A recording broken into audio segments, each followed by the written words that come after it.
After the last encounter with Jesus, the parable that he gave in the first 12 verses of chapter 12, Jesus gave the parable of the vineyard, which was exposing who they really were as religious leaders and as a nation of Israel. And they're wandering from God, and the failure of the religious leaders of upholding their responsibility as stewards of the oracles and the truths of God.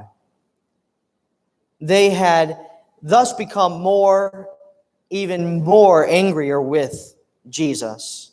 Their anger has been simmering for 3 years, but this week it has grown even worse, starting with overturning all their tables and booths in the temple from which they about his ministry, and Jesus turning it around on them about John the Baptist's ministry, whether his ministry was being of God or of men, and that put them in kind of a hard spot before the crowd that was around them. Jesus was turning it back on them.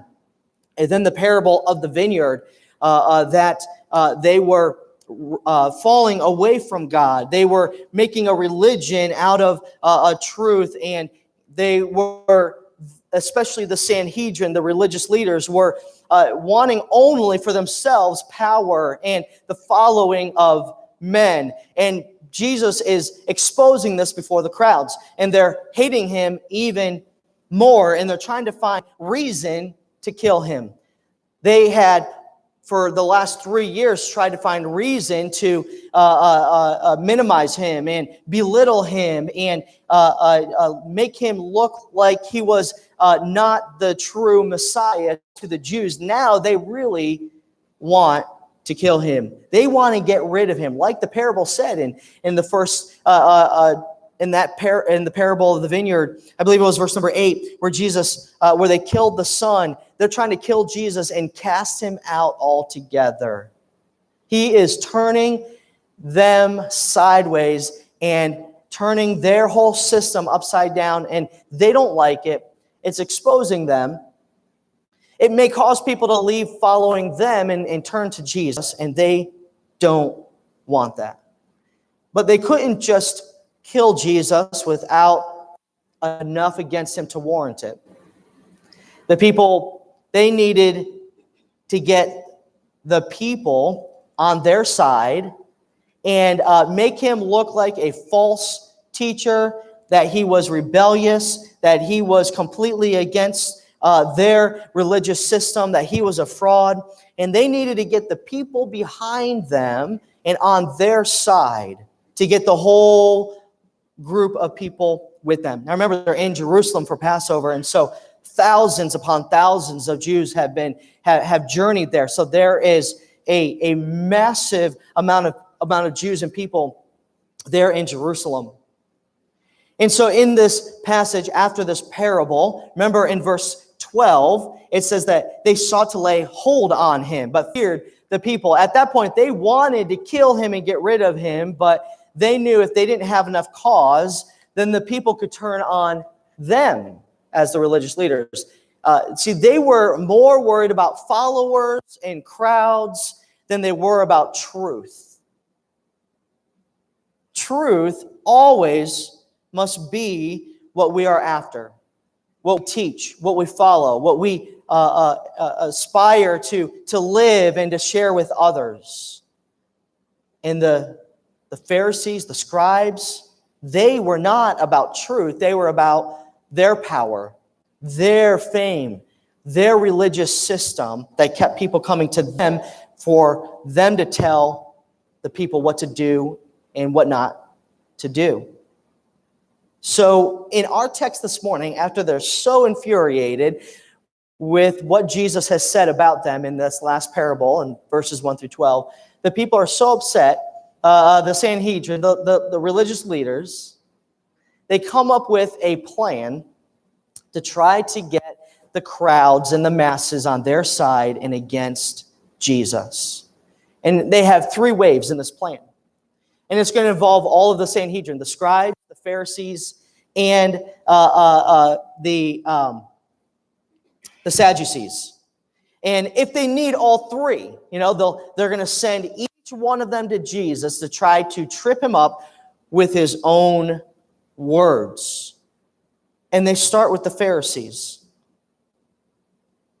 But again, you have to understand, and the point of this text that we see here is to see the hypocrisy in the Pharisees in their coming to Jesus. Because if you just read it and you see face value, you see verse 13 that they sent unto him certain of the Pharisees of the Herodians to catch him in his words. And then you read verse 14, and when they were come, they say unto him, Master, we know that thou art true, and carest for no man. For thou regardest not the person of men, but teachest the way of God in truth. The Pharisees clearly did not believe in Jesus. They hated him. They wanted him dead, but they come to him, and this was a part of their plan. They were coming at Jesus, as it says in verse 13, to catch him in his words. It says in Luke's account, chapter 20, verse 20, it says that they watched him. They sent forth spies which should feign themselves just men. Feign themselves. Make themselves look like spiritual or righteous men or believers in Jesus, that they may take hold of his words so that they might deliver him under the power and authority of the governor. They're starting to get political. But when Jesus came, he knew their heart. And that's the truth about hypocrisy, is that God always knows the heart. We can dress ourselves up as much as we want, but if our heart is impure and our heart is not right before God, God knows the true us. And that's who we are inside. That's who we are in our hearts. Some people have taught and preached for so many years and put so much importance on outward appearance. And let me just say that outward appearance has its place. And it's not also to go to the extreme to say, oh, God knows the heart. So I can do and look like and be whatever I want on the outside because God knows my real heart. There is also the truth that the things that we do, the things that we say, does come from the heart, but often there is a fine line that we cross, that we put more emphasis on the exterior than we ever do the interior. For instance, when Suzanne and I had gotten engaged, we were still in school, I think our last year of school, and one of our teachers, he was just one of those men that would sit and just teach us life experience, ministry, pastoral experience. And one of our favorite teachers that we ever had, he was so personal. But we had gotten engaged and we're just sitting in class. I think he came back and sat in one of the seats with us, That's how he was. He's just sitting there, he's looking at us, and he said to me, Joe, I don't know if you were there too. You may have been there. I don't remember. He may have said it to both of us. We'll include her so it's not just on me. But no, I'm just kidding. But he said, put more work into your marriage than the wedding. Why? Because he was probably in his 70s at that time, 80s, probably 50 years of ministry and pastoral experience.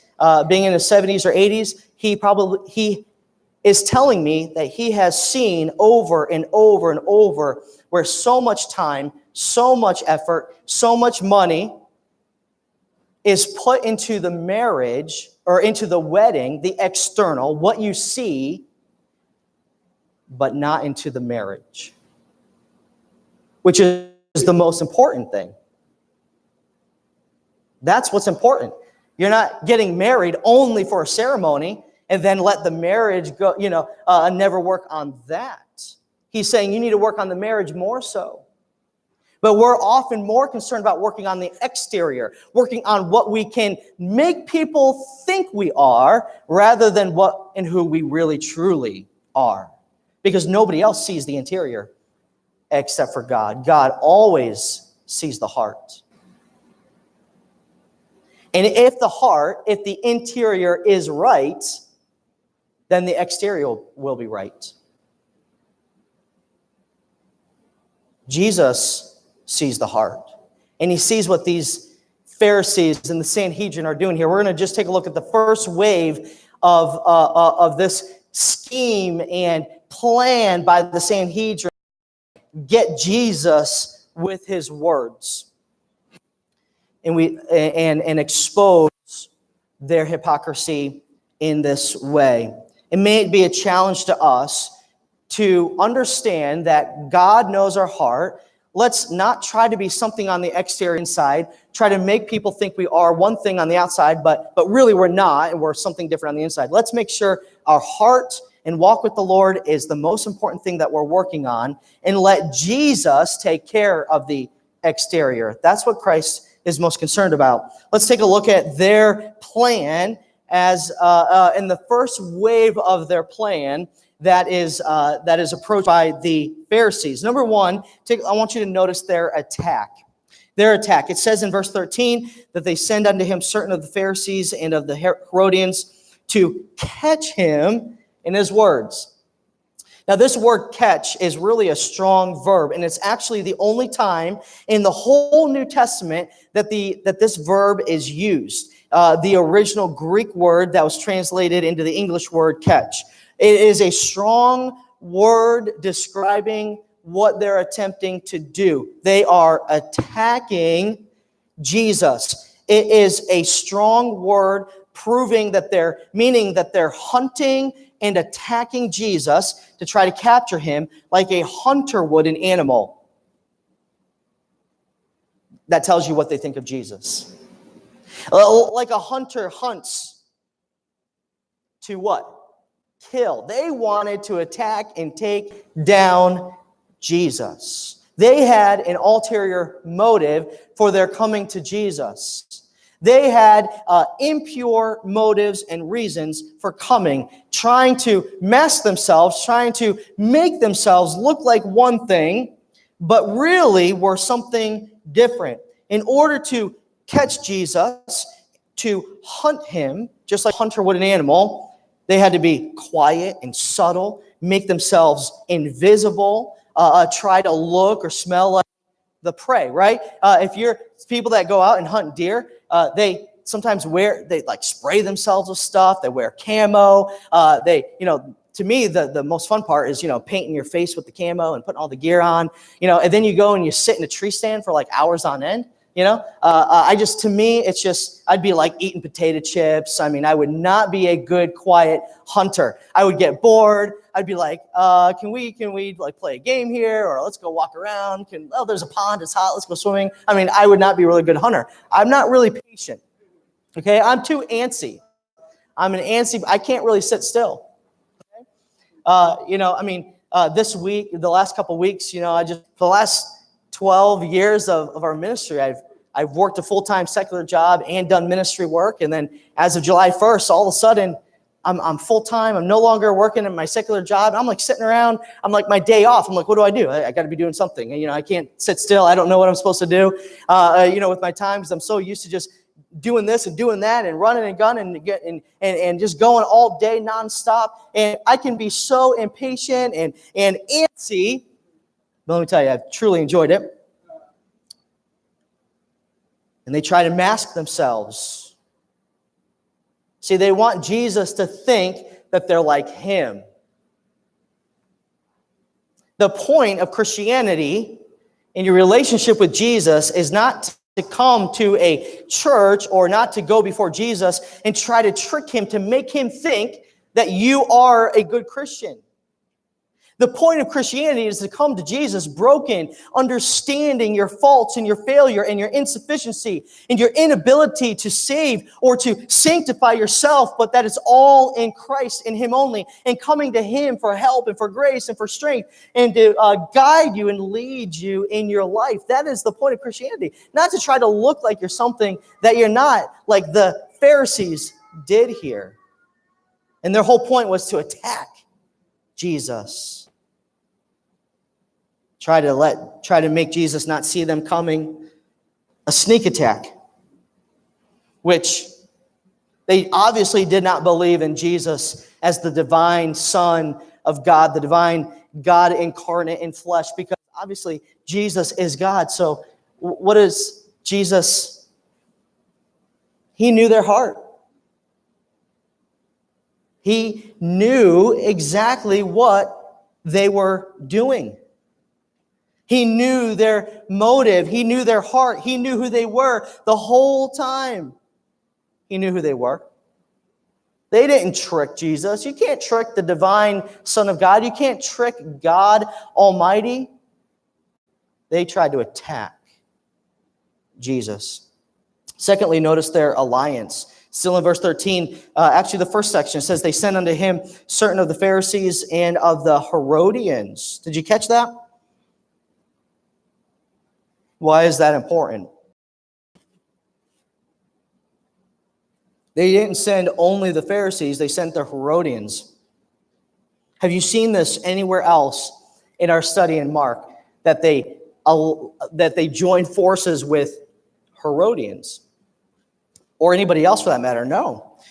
This was not a normal alliance. The Pharisees and the Herodians were two sects that coexisted in the land of Israel with an uneasy kind of relationship. They didn't like each other. The Pharisees were the most religious. The Herodians were the least religious. The Pharisees were the most concerned with the law of God. The Herodians were most concerned with the law of Rome. The Pharisees were most devoted to Israel. The Herodians were most devoted to Caesar. The Pharisees were intensely religious. The Herodians were intensely political. Essentially, the Pharisees hated the Herodians. They did not like them at all. The Pharisees despised them. Why? Because to be Herodian was to identify yourself as one who was a follower of the Herodian family. In this case, Herod Antipas, who was the governor of Galilee and Perea. Herod Antipas was not even a Jew. He was an Idumean king. He was a part of the Idumean Herodian family. Basically, this Herod Antipas, was a petty monarch who had taken one piece of the kingdom of his father, who was Herod the Great, when it was delegated to him, along with 3 of his other brothers. And the only reason that he had any power at all was because he bowed down to Rome, and he let Rome have his little piece of the Middle East. The Pharisees despised the Herodians because they were in partnership with Rome. But the Pharisees, and so the Pharisees saw the Herodians as useful to them. They did not get along. They were not on the same team or the same page. So, yet here we see that they're teaming up. The religious leaders come up with a plan to partner with their enemy. Not even like another religious group. I mean, they were pagan. They were not religious at all. They hated them for their Roman political standing, but they partnered with them.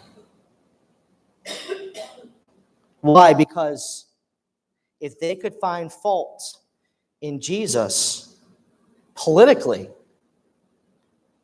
then they could get the Herodians and therefore Rome on their side against Jesus as well. But this would take more than theology for the Romans. The Romans would only put Jesus to death for political rebellion. And if they can get Jesus to look anti-Rome or anti-Caesar, the Herodians would go straight and report it to the Romans, who would then come and arrest Jesus. That's why they asked, is it lawful to give tribute to Caesar with the Herodians there? Do you see the scheme, the plan that's going on here? I mean, they're just grasping at straws to rally as many people behind them against Jesus as they possibly can. So they've teamed up with the enemy to fight against Jesus and his teachings, to fight against truth. They've made an alliance. Thirdly, notice their adulation or their flattery. Verse number 14. When they were come, they say unto him, Master, capital M, Master. I mean, they're looking at him. They're referring to him as a teacher that is worthy to be instructed by. Someone who has learned and developed and is well educated and is, a top in their craft. Master, we know that thou art true and carest for no man, for thou regardest not the person of men, but teachest the way of God in truth. They're trying to act like they're in his corner as if they believe him, trying to butter him up before they trip him up. Master. It's a term of authority, acknowledging him for his mastery in his field. They say that they know he is true, yet that is the complete opposite of the truth because they're trying to take him down because they don't believe that he's true. So they're lying to him. You ever hear the phrase, it's never right to do wrong? These are religious people. They say they're religious. They go to Jesus. And in their religion, they're lying to,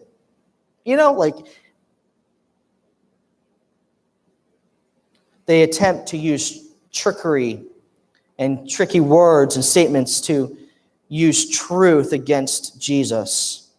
Like someone who tries to use your words against you or twist your words to mean something you didn't say or mean at all. They know that Jesus is a follower of God above any other. And they know that he claimed to be the Son of God and that he was there to do his Father's will. So they question him, asking, if we're followers of God like you are, not men, right? We follow God, so we shouldn't pay taxes to Caesar, right? Well, fourthly, notice their astonishment. Look at verse number 15. Shall we give or shall we not give? But he, knowing their hypocrisy, said unto them, Why tempt ye me? Bring me a penny, that I may see it. And they brought it, and he saith unto them, Whose is this image in superscription? And they said unto him, Caesar's. And Jesus answering said unto them, Render to Caesar the things that are Caesar's, and to God the things that are God's. And they marveled at him. They were astonished. They marveled at this teaching. Why? You have to remember, the Jews hated the Herodians. They hated the Romans. Why? Because the Romans taxed them oppressively. They taxed them heavily, and they were anti-God. They were anti-religion. They were pagan. And tax collectors were always accompanied by a mafia or a group to stronghold and force them into paying because they didn't want to pay taxes to the Romans. Rome was idolatrous, so they hated paying taxes to them. Going all the way back to 6 AD, the Jews tried to resist paying taxes and censuses to Rome because of their idolatry. And they believed that by doing so, it was treason against God. So the Pharisees used this question because it was something that they already felt was answered in their hearts and in the hearts of all the Jews. And they were sure that Jesus should also agree and would answer the same way. They were sure that Jesus would say, that's right, nope, we only follow God, so we're not going to pay taxes to pagans, to the Romans. You should not pay taxes to them. And remember, since they have the Herodians there, and they figured that would be Jesus' answer, to the Herodians, that would look like political rebellion, anti-Caesar, anti-Rome. And so they would go back to the Romans, they would go to Caesar, they would go to the governor to say, hey, Jesus, he says we shouldn't pay you taxes. And they would be able to, and then they would come and arrest him and try him.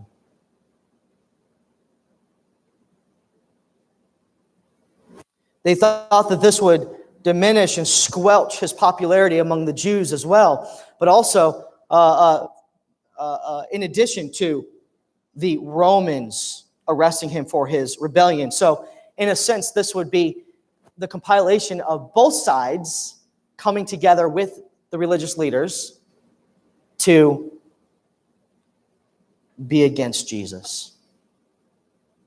You see, and that's why they were so astonished at his answer to render to Caesar the things that are Caesar's, to pay the taxes.